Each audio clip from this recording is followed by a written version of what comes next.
Olá, gente, boa tarde. E hoje eu vou falar sobre uma coisa, uma verdadeira abominação cinematográfica, os 365 dias. E eu acho importante trazer esse tipo de conteúdo, porque 365 dias é um filme que entrou na categoria de românticos. E qual é o impressionante? O impressionante é que ele, na verdade, ele é realmente uma tragédia, uma verdadeira abominação em relação a relacionamentos abusivos. Inclusive, né, não sei se vocês sabem, eu mesmo já sofri um relacionamento abusivo. E ver esse tipo de romantização, né, no cinema, realmente é de fazer assim arrepiar todos os fios de cabelo que você tem. E não só isso. O problema é que eu vi várias pessoas relatando que gostaram do filme, gostaram da ideia romântica do filme. E eu até nem acho problemático você fazer um filme mostrando o relacionamento abusivo, mostrando como é viver nessa situação. O problema é que esse filme faz dando a entender que tudo é muito bonito, tudo é muito sexy, tudo é muito excitante. Então, a pessoa pode acabar assistindo esse tipo de filme e achando que aquilo ali é normal, ou achando que aquilo ali é até bonito. Inclusive, acontece praticamente tudo que acontece num relacionamento abusivo, né? Tirando assim o bombardeio de amor, que digamos assim, um bombardeio de amor, até o bombardeio de amor dele é extremamente controverso, né? Mas vamos lá, deixa eu explicar para vocês o que é esse filme, qual é a história do filme, para depois eu fazer as críticas dele, né? Nós temos a polonesa Laura, que ela vai fazer um passeio na Itália, e o que acontece, né? Isso é bem um resumo mesmo. O que acontece é que um mafioso, né, importante da Itália, ele fica incrivelmente obcecado e apaixonado por ela. Então o que ele faz? Ele vai lá, sequestra essa mulher e aí ele vira e fala: olha, você tem 365 dias para se apaixonar por mim. Se você não se apaixonar, tá tudo bem, você pode voltar para casa. E aí começa a ideia da trama do filme. Mas, gente, essa premissa já parece bem esquisita, né? Mas vamos lá, né? Vamos comentar os diálogos do filme. Eu anotei alguns diálogos aqui para vocês terem uma ideia do que é realmente esse filme, tá? Olha só. Um dos diálogos que eu achei muito interessante, que é quando o Máximos, que é o nome do grande traficante italiano, sequestra a Laura. Ele sequestra e deixa ela em cárcere, tá? Em cárcere privado. E aí ele vira e fala: olha, eu te achei linda, eu te vi uma vez na praia, eu fiquei encantado, eu fiquei obcecado por você. Eu queria ter você. Então eu te sequestrei. Tá? Aí ela vira e fala assim, né? Eu vou pegar exatamente as frases para não dizer que eu deturpei nada, não. A Laura vira e fala para ele assim: você não me terá assim, me sequestrando e achando que eu sou sua. Aí ele responde, né? Eu sei, por isso que te darei a chance de se apaixonar por mim. Você terá 365 dias. Não, então, olha, gente, olha só, eu não sei nem por onde começar, mas vamos lá. Imagina você, tá? Que um cara pega, fica obcecado por você, e aí você, sei lá, se desmaia, quando acorda, tá dentro da casa dele, presa, e ele vira e fala: olha, não, eu vou te dar a oportunidade de você se apaixonar por mim, mas não é porque eu tô te obrigando, não, é porque vai ser pela sua vontade, eu não vou fazer nada contra a sua vontade.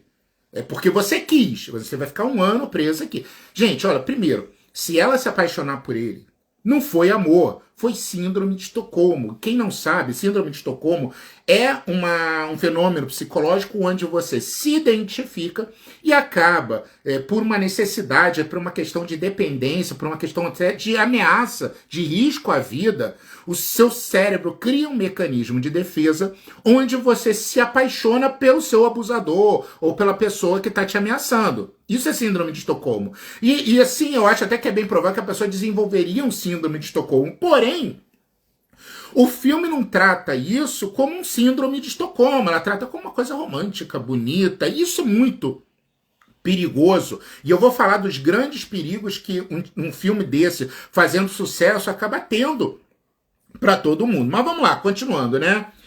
Aí ele vira e fala assim: não porque eu te forcei, mas por vontade própria. Eu não farei nada sem a sua permissão. Essas são exatas frases do filme. Só que, na hora que ele está falando isso, né, quem assistiu o filme vai ver, ele está palpando a mulher toda, passando a mão no corpo inteiro da mulher, sem a permissão dela.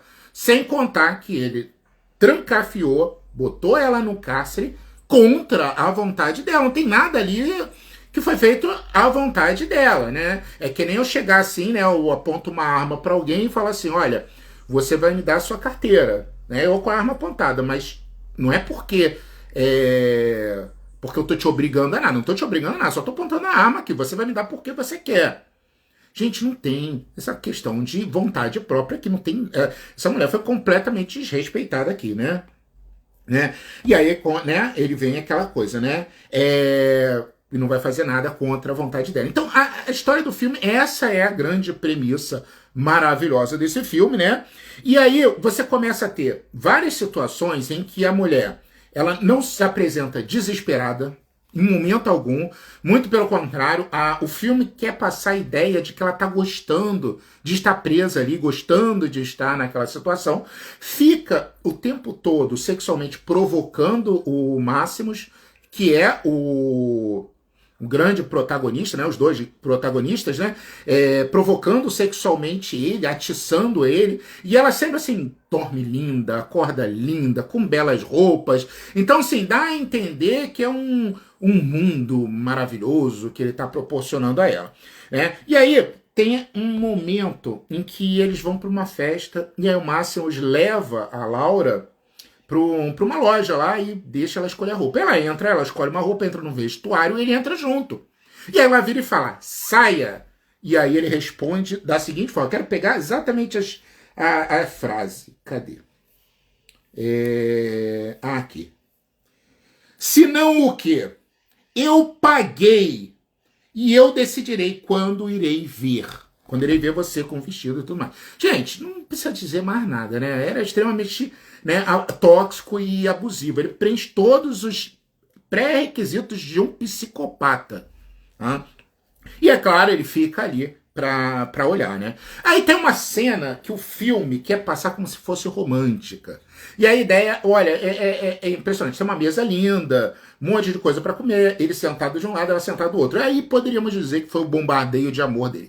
E aí ele se levanta, chega no ouvido dela e fala assim: eu quero que você me ensine a ser gentil. Gente, me ensina a ser gentil? Tá, legal, né? Que ele quer ser gentil, ele quer se tornar uma pessoa melhor, mas peraí, se ele quer aprender a ser gentil, não sequestra um ser humano. Não sequestra uma pessoa. Sei lá, vai fazer terapia, vai assistir uma videoaula, vai, sei lá, estourar plástico bolha, mas não sequestra um ser humano. Então, assim, dá a entender, né? O filme tenta fazer com que nós, espectadores, passemos a gostar desse cara. Não dá pra gostar dele, gente. Simplesmente não dá. Inclusive, tem um momento lá que ele tortura e mata uma outra pessoa que ela é traficante de crianças, dando a entender que ele é contra tráfico de crianças e tudo mais, mas não cola. Né? E como eu falei, infelizmente tem muita mulher que gostou disso e se identificou. E depois eu vou falar alguns comentários sobre isso, né? Aí tem um outro momento que eu achei bacana, né? Que eles vão bacana, né? Mas assim, tem um momento em que eles entram, o Máximos leva a Laura para uma boate e ele reclama da forma como ela estava vestida. E um cara dá em cima dela. O que ele faz, né? Como uma boa pessoa abusiva, ele chega, levanta e começa a dar tiro no cara, acerta um tiro no cara, enfim. Quer dizer, ninguém pode nem olhar para minha mulher. Bem abusivo. No dia seguinte, eles estão num barco, estão correndo, e aí ele começa a brigar com ela. Né? E aí o que acontece? Ela vira e fala assim, né? Por isso que eu gosto de pegar as palavras para ninguém dizer que eu estou deturpando, não. Você atirou nele, ela diz, né? Aí ele responde: eu não teria preciso atirar se você não tivesse se vestido como uma puta.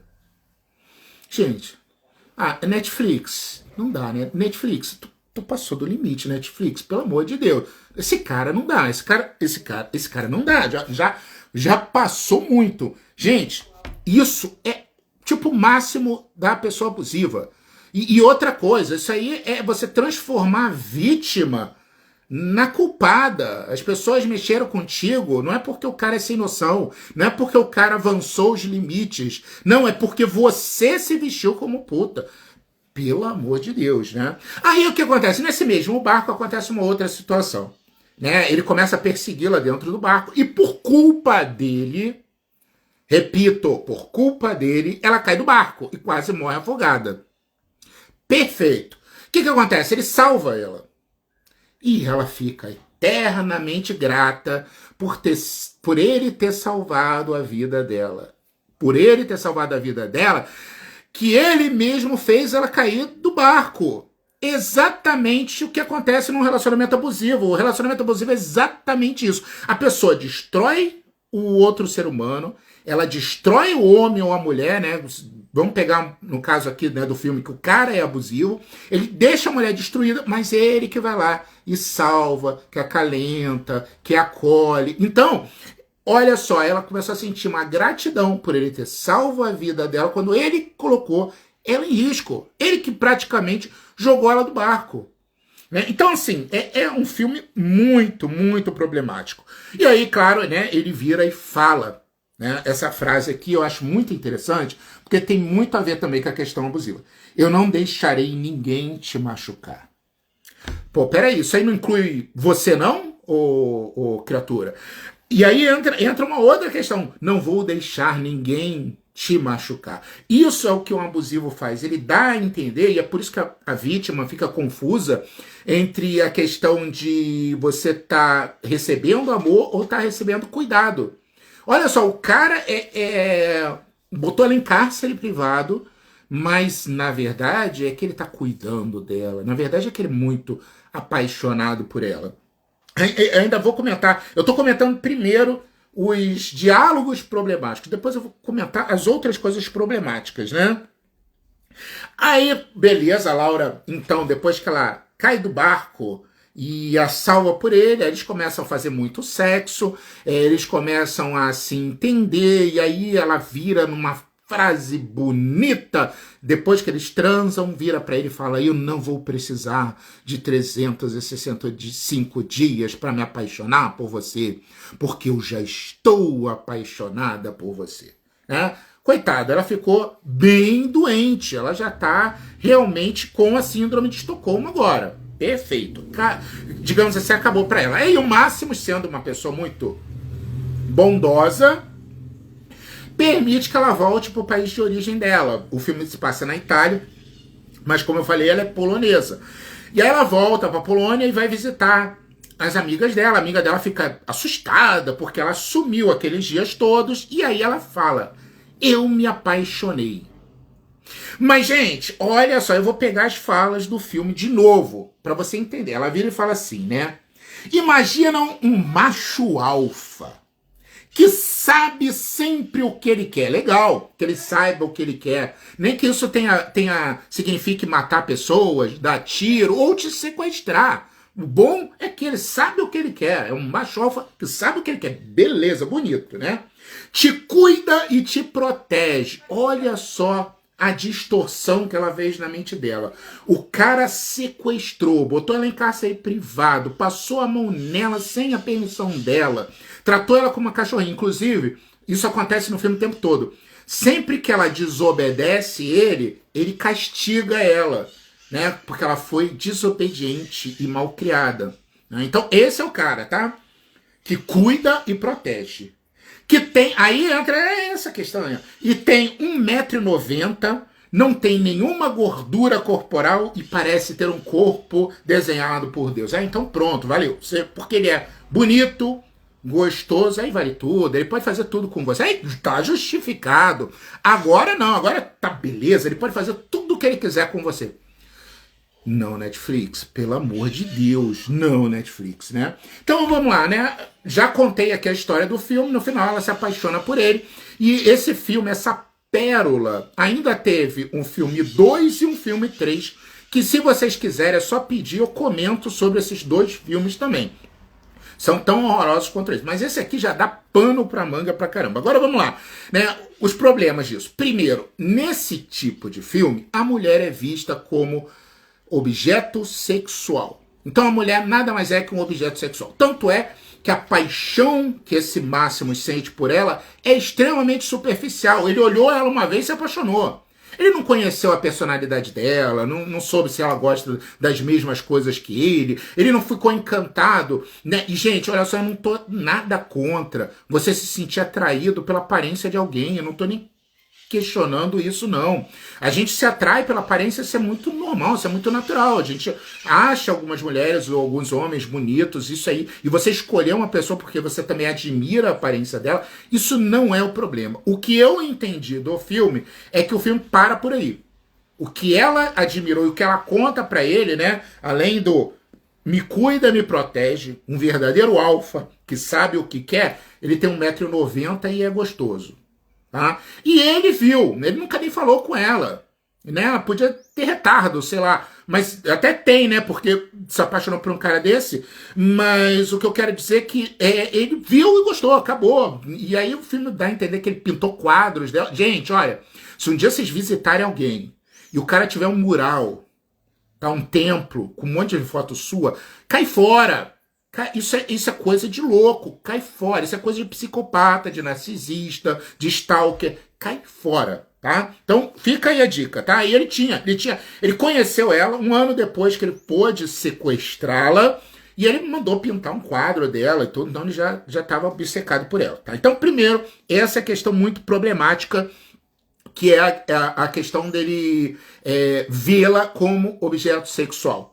Ela não tem nenhum outro atributo de inteligência, nada, só o fato dela ser bonita e gostosa, só, tá? Isso eu acho problemático porque dá a entender no filme, e no filme não, né? Isso pode passar a ideia para os homens errada de que a mulher, ela gosta disso mesmo, ela gosta de ser pega à força, ela gosta de um homem, tipo assim, quer passar a ideia de que a mulher, ela não sabe o que ela quer.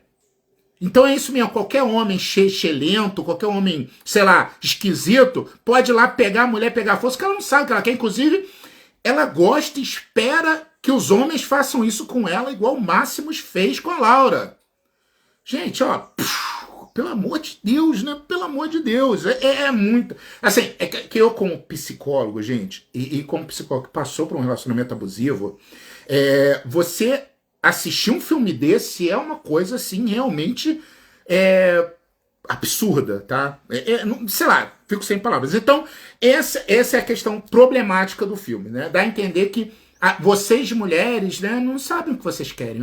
Vocês querem ser pegas à força, né? Quando parece um cara num bar, ou numa discoteca, ou numa festa, e ele encurrala vocês, é isso que vocês queriam, porque na verdade vocês não sabem o que vocês querem. Pelo amor de Deus, né?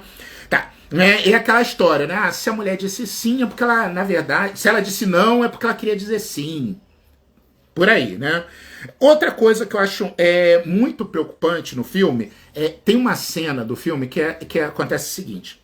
Ele já sequestrou a Laura já tá lá no cativeiro, e aí ele pega lá um jatinho particular, tudo mais, e o que ele faz? Ele pega a comissária e ele força a comissária a chupá-lo. Tá? E o que acontece? Isso aí claro, isso aí não teria nenhum problema em só estar no filme, desde que isso estivesse da forma como deveria estar, tipo como uma denúncia. Olha só, o cara é um empregador e tá obrigando a mulher a fazer felação nele para continuar. Então, beleza, você poderia estar dentro de um filme. O problema é como isso é colocado no filme. Como é que é colocado isso no filme? A comissária não só gosta, como no final ela fica com uma cara de safada e ainda fica depois assim, tipo, isso foi maravilhoso. Nada de melhor poderia ter acontecido comigo nesse dia de trabalho. Olha, isso aí praticamente endeusa ou romantiza o abuso, o assédio moral e sexual dentro do trabalho. porque para ela foi maravilhoso ela ter sido assediada pelo gostoso chefe dela. E isso ainda faz o seguinte, o filme ainda intercala essa imagem, porque nesse momento a Laura tá no cativeiro, mas ela tá lá se masturbando, lá pensando no Máximos, né, que ela já tá começando a sentir tesão. E aí, quando ele intercala isso, dá a entender no filme, e isso que o filme quer tentar passar, que os dois estão alinhados sexualmente. E, gente, não é por aí, tá? Então, quais são as minhas preocupações em relação ao filme? Primeiro, é uma romantização do relacionamento abusivo. Como eu falei, o filme poderia existir, mas se você pegasse o 365 dias, transformasse isso numa denúncia, olha como é que esse cara é abusivo, tá pegando a força, tá obrigando ela a ficar. Poderia até trabalhar a síndrome de Estocolmo, ela se sentir apaixonada por ele, mas mostrar isso como uma doença, como um problema e não como uma coisa linda, sexy, provocante, sedutora, porque ele obrigou ela a ficar no cárcere privado. E, como eu falei, isso pode estar incentivando homens a fazer isso. E outra coisa que me preocupa, muitas mulheres adoraram o filme. E como se estivessem desejando que um Máximos, né, um mafioso como aquele, aparecesse na vida delas para submetê-la aos caprichos deles. Veja, amanhã eu vou estar comentando aqui sobre o filme 50 Tons de Cinza, tá? E eu acho interessante falar sobre o 50 Tons de Cinza, porque o 50 Tons de Cinza ele ainda é um pouco mais perdoável. Ele fala também, é uma romantização também do relacionamento abusivo, mas ele tem um aspecto do BDSM, que eu quero comentar amanhã, mas eu vou comentar com bastante cuidado aqui, né? Com bastante detalhes, como eu fiz aqui agora. Mas qual é a diferença, assim, que eu acho principal entre, né, a questão do 365 dias para os 50 tons de cinza? Primeiro, que os 50 tons de cinza, como eu falei, ele tenta trazer essa questão do BDSM, que é o que é o BDSM, para quem não sabe? É um tipo de relacionamento baseado numa dominação, numa submissão. Mas a diferença é que as pessoas, elas se submetem a isso porque elas querem, elas sabem o que está acontecendo. É uma coisa mais consensual. Eu tenho minhas críticas sobre o relacionamento BDSM, que eu vou falar quais são as minhas críticas amanhã, quando eu estiver falando dos 50 tons de cinza. Porém, ainda existe, dentro do relacionamento abusivo, do relacionamento BDSM, existe essa ideia consensual. O que não aconteceu nos 50 Tons de Cinza. A Anastácia, né? A Anastácia Steele, no filme, ela vai sendo colocada nessa situação. E dá pra perceber que ela não gosta, porque ela até, no final do filme, ela sai chorando e tudo mais. Então ela foi forçada por ele a entrar nessa situação. Por isso que o 50 Tons de Cinza acaba se configurando um relacionamento abusivo e não um relacionamento BDSM, tá? Então isso aí é só para ficar bem claro. Nesse caso aqui, tá? É isso que eu queria passar para vocês. Eu já tô terminando a live. Então se vocês quiserem fazer qualquer comentário ou qualquer pergunta antes de eu terminar, vocês fiquem à vontade, tá? Para estar colocando aqui antes de eu fazer o término. E lembrando que na terça-feira que vem eu vou estar fazendo um curso online através do Google Meet. E o curso ele vai falar sobre o seguinte: todas as pessoas que ficaram num relacionamento abusivo. Porque quando você vai conversar com um psicólogo, por exemplo, ou um psiquiatra, seja lá quem for, todo mundo vira e fala assim: cara, cai fora desse relacionamento abusivo. Ou você está correndo risco de vida e tudo mais. Infelizmente, muitas pessoas optam por continuar. Inclusive, tem gente que abandona a terapia, abandona os amigos que estão percebendo que você está num relacionamento abusivo para poder continuar, até porque as pessoas se apaixonam mesmo por seu abusador e às vezes não tem para onde ir, tem filhos com uma pessoa abusiva, ama a pessoa abusiva, tem esperança que ela mude. Então tem várias coisas que acontecem. Muitas vezes a vítima quer tentar fazer com que aquele relacionamento dê certo. E eu quero explicar para vocês o que acontece, quais são as estratégias para as pessoas que, enfim, não podem sair daquele relacionamento abusivo naquele momento. Porque, veja bem, se eu chegar e for categórico para todas as minhas pacientes e falar assim, sai do seu relacionamento abusivo, gente, é mais provável que elas saiam da terapia. E aí o que acontece? Elas ficam sem nenhum tipo de apoio psicológico, sem nenhum tipo de ajuda. Fica a dica para vocês, se vocês tiverem algum amigo ou amiga em relacionamento abusivo. Não a forcem a sair. Não a forcem. Vocês podem estar conversando com ela, trazendo essas ideias de que ela está num relacionamento abusivo, mas não a obriguem. Ela já está tendo pressão demais dentro do relacionamento. Mostra que vocês não compactuam com esse tipo de relacionamento, mas que vocês estão ali e que vocês entendem qualquer decisão que ela tenha. Vocês podem até expressar, puxa, eu preferia que você não estivesse nessa situação, eu preferia até que você tivesse separado, mas eu estou aqui, eu estou à sua disposição. Essa é a melhor forma que vocês podem estar ajudando um amigo, uma amiga ou alguém que vocês estão vendo que está num relacionamento abusivo, tá? Não a pressionem, é a recomendação que eu dou para vocês. Enfim, na terça-feira que vem, de 7 às 10, através do Google Meet, eu vou estar fazendo um curso ao vivo. Vocês podem estar participando, realizando perguntas. Vou falar sobre como lidar com pessoas abusivas também. E o que aconteceu, casos clínicos, casos reais, até alguns casos da mídia. O que aconteceu com a pessoa que optou por ficar num relacionamento abusivo. Inclusive, eu tenho até histórias em que o abusivo melhorou realmente, que o relacionamento mudou e muito. Mas eu vou explicar a que custo, como foi isso, até para vocês verem se vale mesmo a pena ou não seguir todo esse caminho, tá bom? Então, gente, eu estou chegando no final da live. Lembrando, então, que se vocês tiverem outros filmes para me recomendar, podem me recomendar. Eu vou assistir o filme e vou estar trazendo aqui para cá. Se vocês gostaram, né, do quadro que eu montei. E amanhã eu vou estar comparando em detalhes, eu vou estar comentando em detalhes o filme 50 Tons de Cinza. É um filme também que representa muito o relacionamento abusivo, só que as pessoas estão romantizando. E como eu falei, qual é o problema de romantizar? É que a pessoa, tanto o homem que quer abusar, pode se achar no direito de abusar, porque é isso mesmo, a mulher quer apanhar, mulher quer ser, pega a força. Como a mulher pode acabar achando que aquilo ali é normal e natural.